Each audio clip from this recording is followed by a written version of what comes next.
For the first time since Tony Blair introduced the fox hunting ban in 2004, the Conservative Party General Election Manifesto pledged that no changes would be made to the Hunting Act, ditching previous promises to make fox hunting legal again. The RSPCA, the UK's oldest animal welfare charity, has welcomed this gesture. We know that the 2017 election was toxic for the Conservatives on fox hunting. It was coming up a lot on the doorstep, which is why when they got into power with the reduced majority, the first thing they did was to scrap that commitment. So the RSPCA is delighted that the Conservative Party has finally caught up with the rest of the country and decided that they don't want to see a return to fox hunting. The Countryside Alliance, a campaigning organisation for rural communities and fox hunting supporter, has a different viewpoint.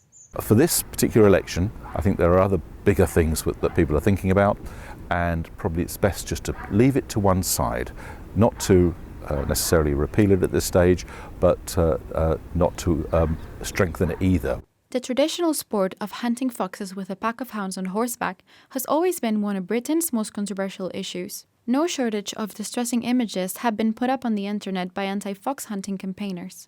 For decades, animal activists battled to stop people hunting, and hunters fought for the right to hunt. After the 2004 Hunting Act came into place in England and Wales, hunting groups started trail hunting, where the hounds follow an artificially laid scent instead of hunting for a live animal. But it has been 15 years since the ban, and hunting is still causing conflict. In rural areas, support for the ban on fox hunting remains high. A recent poll by the League Against Cruel Sports revealed that 81% of people living in rural areas didn't want fox hunting to be legalized. However, the Countryside Alliance says that the Hunting Act has caused real problems to the countryside and continues to pledge for its repeal.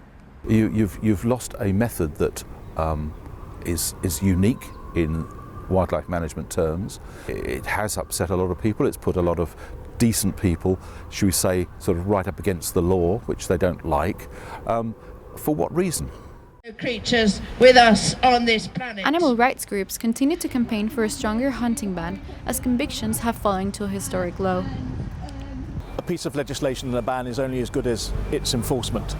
And so we've been taking some prosecutions, but we also know that the Hunting Act works. We think that the law is good, we think that it works, but of course, like any law, it could be tightened up and better enforced. In their Animal Welfare Manifesto, Labour pledged to put an end to the legal loopholes that allow illegal fox hunting to continue. Whether this is put into action or not will depend on the general election results on Thursday. Valeria Martinez, BBC News.